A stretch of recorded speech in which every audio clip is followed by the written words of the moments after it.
সত্যব্রতের একটা প্রধান গুণ ছিল, সে কখনো সত্য কথা বলতো না। নাম তার সত্যব্রত হলেও মিথ্যাকেই সে যেন জীবনের ব্রত করেছিল। এমন অনায়াসে স্বচ্ছন্দে অনর্গল কথা বলতে কেউ পারে কিনা সন্দেহ। অনর্থক মিথ্যা বলাই তার স্বভাব।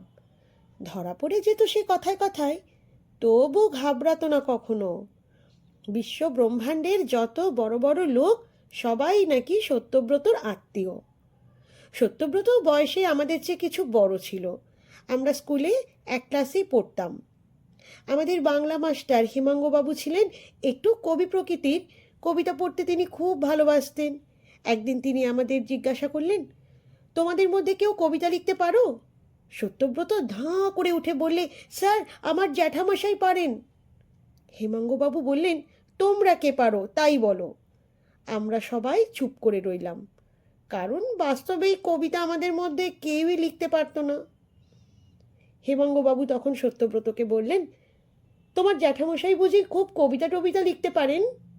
সত্যব্রত হেমাঙ্গবাবুর মুখের কথা কেড়ে নিয়ে বলে, হ্যাঁ স্যার, তার বিস্তর কবিতা কাগজপত্রে বের হয়। হেমাঙ্গবাবু বললেন, বটে, কি তার নাম? সত্যব্রত বুক টান টান করে বললে, শ্রীযুক্ত রবীন্দ্রনাথ ঠাকুর, সম্পর্কে তিনি আমার জ্যাঠামশাই। হেমাঙ্গবাবু যেন বোকা বনে গেলেন। তিনি ভোরকে গিয়ে বললেন, তাই নাকি? রবীন্দ্রনাথের ভাইপো তুমি? তা তো জানতাম না। পরদিনই সত্যব্রতের মিথ্যা ধরা পড়ে গেল।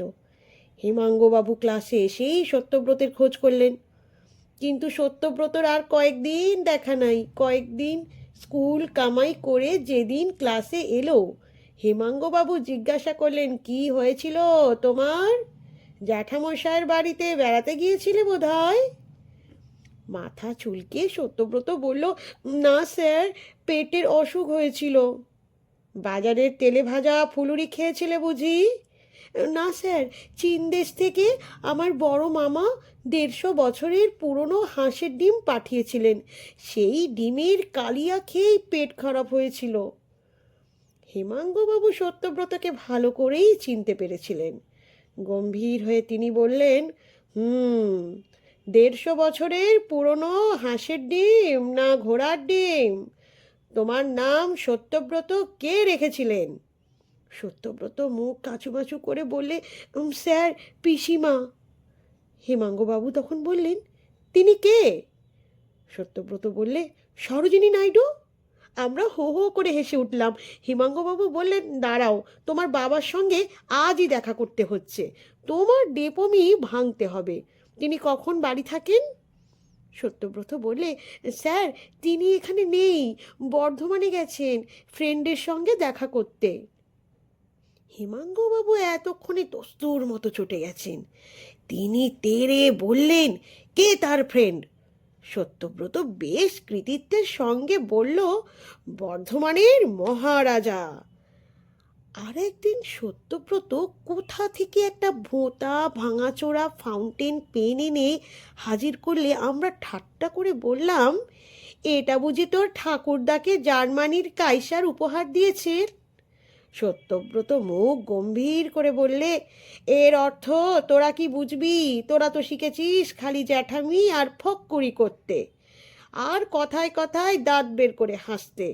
এই ফাউন্টেন পেন দিয়ে বিদ্যাসাগর মশাই আখ্যান মঞ্জুরি লিখেছিলেন। তারপর তার কাছ থেকে পান মাইকেল মধুসূদন দত্ত। মেঘনাদবধ কাব্য লিখতে লিখতেই এই কলমটি চুরি হয়ে যায়। আমার ঠাকুরদা পুলিশে বড় কাজ করতেন, তিনি চোরাবাজার থেকে এটিকে উদ্ধার করেছিলেন। তখন বিদ্যাসাগর মশাইও নেই, মাইকেলেরও মৃত্যু হয়েছে, কাজেই সেই থেকে ওটা আমাদের বাড়িতেই আছে। সত্যব্রতের এই মিথ্যা গল্পগুলি শুনতে আমাদের বেশ মজাই লাগতো। সত্যব্রত কি না জানে, ঘোড়ায় চড়তে তার মতো ওস্তাদ নাকি দুটি নেই। সে নাকি মাছের চেয়েও বেশি ভালো সাঁতার জানে। চোখ বুজে 150 মাইল স্পিডে যে কোনো মোটর যে কোনো রাস্তায় চালাতে পারে। একদিন এক বন্ধুর ধাক্কা খেয়ে পুকুরের জলে পড়ে ডুবে যাচ্ছিল। সেই দেখে বোঝা গিয়েছিল অবশ্য সে কত দরের সাঁতারু ছিল। অনেক দিন পর সেদিন বউবাজারের মোড়ে সত্যব্রতর সঙ্গে দেখা। দাঁড়িয়ে দাঁড়িয়ে সে তখন চীনাবাদাম খাচ্ছিল। চেহারার কিছু পরিবর্তন দেখলাম। সত্যব্রত বেশ একটু বাবু ধরনের লোক ছিল। এবার দেখলাম তার মাথার চুল ছোট করে কাটা, গায়েও খুব সাধারণ জামা কাপড়। জিজ্ঞাসা করলাম, কি হে সত্যব্রত, খবর কি? কোথায় ছিলে এতদিন? রোগা হয়ে গেছো যে।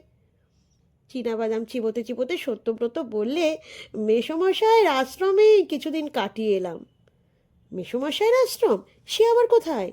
মেসোমশাই বুঝি সাধু টাধু হবেন? গম্ভীরভাবে সত্যব্রত বললে, না, সবরমতী আশ্রম। বললাম, সেখানে বুঝি তোমার মেসো থাকেন? তার নাম কি? সে আরও গম্ভীর হয়ে বেশ অহংকারের সঙ্গেই বললে, মহাত্মা গান্ধী। সোডার বোতল খুললে যেমন ভস করে সশব্দে গ্যাস বেরিয়ে পড়ে, আমার হাসিও তেমনি বুক ঠেলে বেরিয়ে আসতে চাইলো। অনেক কষ্টে তা চেপে বললাম, তুমি বাঙালি, মহাত্মা গান্ধী তোমার মেসোমশাই হলেন কি করে? সত্যব্রত বললে, মহাত্মাজির স্ত্রী আমার মায়ের মামাতো বোন। মায়ের এক মামা গুজরাটি মেয়ে বিয়ে করেছিলেন, কস্তুরীবাই, অর্থাৎ গান্ধীজির স্ত্রী। আমার সেই গুজরাটি দিদিমার সম্পর্কে বোনঝি। তাহলে কস্তুরীবাই হচ্ছেন আমার মাসিমা, আর অটোমেটিক্যালি গান্ধীজি আমার মেসোমশাই। ঢং ঢং করতে করতে একটা ট্রাম এসে মোড়ের মাথায় থামতেই আমি তাতে চড়ে বসলাম। সত্যব্রত বললে, কোথায় চললে হে?